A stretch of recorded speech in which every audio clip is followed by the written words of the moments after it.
Welcome to a special Veterans Day episode of Talk of the Town. On this day of remembrance, we revisit stories told by hometown veterans of World War II. These letters were written to the Menomonee Falls News and shared the experiences of brave men and women far from home. We take this opportunity to thank them and all veterans on this Veterans Day.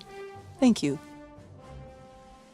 April 20th, 1944. Dear folks, I received your Easter package last week, and I'm also receiving your ammunition right on schedule. I want to thank you for all your good work and kindness. Those packages make your organization quite popular in my barracks and cause a lot of good comments about your unfailing faithfulness to me and every other serviceman from Menomonee Falls. About a month ago, I was transferred up here from sunny Florida. I was down there for 8 months and finished a course in radio. It was an odd experience to live one whole winter without seeing a flake of snow, but the warm weather and sunshine every day made me glad to be there, especially when I read those weather reports from up north. My school days are over, and in another week, I'll be assigned to a maintenance team and put into practice some of the things Uncle Sam has taught me. The work is interesting, and I enjoy it. I also want to thank the news for their weekly issue. Don't think there is any other substitute that can keep me informed on happenings around the home front. Now that the baseball season is almost here, I'll be looking forward to it a little more. Last season, the description of the games made me feel as though I was right behind home plate.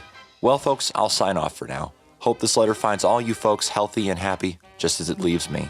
Thanks again for everything. Another Menomonee Falls lad, Private First Class, Laverne Becker. May 4th, 1944. To the members of the PSO. Well, here are a few words of thanks for the ammunition which I received today. Also would like to thank the 3 girls who gave the spring dance for the benefit of the boys and girls in service. Thanks also goes to the members of the Menomonee Town Board for their $50 check. You people back home don't know how much the soldiers appreciate everything being done for us. It gives us the feeling that we are not forgotten. It's a great morale builder. You asked me for my approval concerning Tom Riley's poem. Well, it has my approval. The same thoughts run through my mind many a night when I lay on my hard cot, no mattress, pillow, or nice white sheets. Oh, how I would love to slip into a nice blue pinstriped suit and a nice soft white shirt, just to feel the softness. Well, I hope that time comes soon. I'll bet you $5 to a donut that not any of you will catch me buying a ticket after this war is over to Africa. I wouldn't give 1 inch of Menomonee Falls for the whole country of Africa, and I don't want to look at another boat, not even a rowboat. This is my 3rd trip across the Atlantic Ocean, so you can well see why I don't care to go boat riding after the war. I've made 2 trips to Africa and 1 to England. I feel much safer with 1 foot on solid ground. I would like to write more about the country, but as you know, the censor won't allow it. Well, I'll have to close. Thanking you all again for the wonderful work you are doing for us back home. Best regards to all. Private First Class, Joseph J. Gross. June 8th, 1944. From our servicemen and women. Dear folks, although it's 22:30 and my candle is low, I couldn't go to bed until I wrote and thanked you for all the grand things you're doing. I popped the corn in my helmet while I was heating my old-fashioned irons over our fireplace. I'll admit I'm not a good cook and I burnt a few, but I really enjoyed them. I took the playing cards on my ward, and not only myself but my patients greatly appreciated a new deck of playing cards to pass the time away. Some of my patients are being evacuated to the States, and as I watch them go, I think of all the happy parents there will be when they reach home. I'm hoping and praying that soon all the boys and girls will be home again, and all parents will be happy. I received the ammunition, wishing me a happy Easter, and I can truthfully say we had a happy one, in spite of the fact that we were many miles from home. Life goes on the same. It rains constantly, and drying clothes is a tremendous problem. Our envelopes stick together, so reading someone's suggestion about putting powder on the envelopes was attempted. The only drawback was all we could find was sodium perborate, so we applied that, and now we can't close the envelopes. It's always something.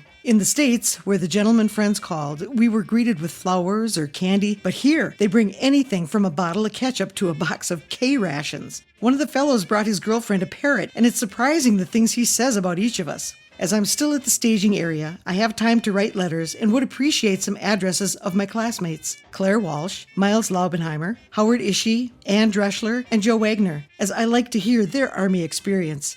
Thanks loads. Sincerely, Mary Margaret Walsh.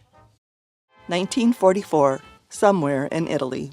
Dear friends, surely it's good to have the opportunity to write to you once again. I don't believe it will be necessary to do any explaining, as the news of our progress in Italy will answer the question for you as to why I didn't write sooner. Still find ourselves rolling onward and on the move towards home, only it's the roundabout way. Striving very hard for victory and do hope we attain it this year. I know you're all doing a grand job, and that makes us fight that much harder. The ammunition and the news still keep me informed of the news back home and the surrounding territory. Thanks to the swell girls who are rendering their help to make the PSO such a great organization. I know they're very anxious to see the boys get home, and don't think that we wouldn't like to be there with them. It's sure great to be an American, and especially so from the big little town of Menomonee Falls. The effort and work you are rendering to the war will bring us back that much sooner, and may you keep on, as you have in the past. Our company is really doing a swell job here, and have received several awards for the good work and efficiency. We find ourselves to be busy all the time, and it's our duty to keep the guns firing and all vehicles rolling. Weather is also very pleasing and is playing a major part in our progress. I guess the radios and newspapers keep you well posted on the war, so I needn't tell you much about it. In closing, I do want to say thanks for the many things you have sent to me, and especially so for the news and ammunition. Sincerely yours, Corporal Earl F. Matayak. August 31st, 1944. Dear PSO, I can't explain how sorry I am that I have never written to you before, thanking you for my hometown paper and ammunition. It's hard to put into writing what it means to a fellow when he's away from home, to be able to know what's going on back home. I won't complain about conditions in Georgia, because when I do start, I always think of my friends who are overseas. I guess wherever we are sent in this country, we have to get used to it, because it is not our home. I can't say anything about the food, because we surely have some good cooks in our outfit. I've gained plenty of weight since I came into the Army, so that speaks for itself. I'm going to close my letter now because I have to start guard tonight. Once again, I thank you for the things you have sent. It surely is appreciated. I'm proud that I came from a town where people think of servicemen the way they do in Menomonee Falls. As ever, Private First Class, Karl Otzelberger. September 7th, 1944. Somewhere in France. Dear folks, sorry I couldn't write you all sooner, but it was impossible for we were on the move again. The armies are moving so fast we can't even catch up to them. We just get set up and we get orders to move on. I would like to tell you all about our trip. We left our old camp oven early one morning. Lieutenant Brown was in charge of the convoy, while Lieutenant Nichols, Sergeant Garvino, Sergeant Winneman, and myself head out on a reconnaissance with our Jeep to find a place to set up. We had a prearranged place on the edge of a certain town where to meet the convoy. Well, after picking out an area, we went back to this town to wait for the convoy. It was late afternoon and beginning to get dark, so we decided to sleep.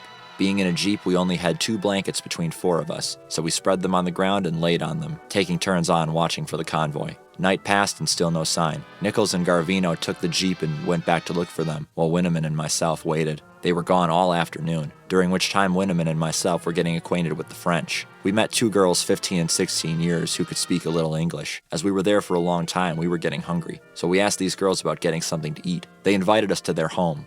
We couldn't both leave at once, so I went first. These girls lived on the other side of town. It sure must have been a sight to see me walk up the middle of the street with 2 pretty girls, one on each side of me, my rifle slung over my shoulder, rifle belt hung loosely about my waist, helmet on, covered with dust from travel, not shaven and tired. I got a royal welcome when I got to their home. Their mother got me some hot water to wash myself with. After I was cleaned up, their father got some of his best wine out, while their mother prepared something to eat. After eating, the girls walked me back to where we were waiting for the convoy, and they took Sergeant Winneman to eat. After he got back, we sat for about an hour while Garvino and Nichols came back, but they didn't see anything of our convoy. By this time, it was starting to get dark again, and Garvino was getting tired of driving. I took over the wheel, and Nichols and I drove 40 miles beyond the town. Here we saw our convoy in a field. I left Nichols there and went back after Garvino and Winneman. It was dark by now and had to drive the 40 miles to pick them up and back to camp again without lights because of German planes in the air. We got back to camp in early morning and started setting up. We are now in full operations. Now you can see why I could not write. I just got back from church. It is now 5 o'clock. I suppose you think it is funny to go to church in the afternoon. Well, we go to church whenever we can. They say Mass about 4 times a day. We were lucky to set up near an outfit that has a chaplain. For small outfits like ours, we don't have chaplains. I also went to confession and communion. Oh, I forgot to mention about the prisoners who went by as we were waiting for our convoy. The French all came out of their homes and bowed and clapped. The prisoners just looked the other way. We'll have to sign off for now. Love, Laverne Berg. October 19th, 1944. Somewhere in Europe. Dear PSO, I'm sorry that I haven't written oftener to you all, after what you've been so swell in keeping me informed on what's happening in good old town of Menomonee Falls by sending the Menomonee Falls news and ammunition. I do want to thank you one and all for your kindness and keep up the good work. We all over here know that you're behind us 100%. The news has been a long time catching up to me, but we have been on the go catching up to the enemy and have finally done the same. When this is all over and we come home again, I know our appreciation for your kindness will never end. I'd like to write about some things I've seen, but it wouldn't go through, so we'll close. Thanking you all again for everything. So long, and hope to see you soon. Sincerely, Corporal Herb J. Reilly.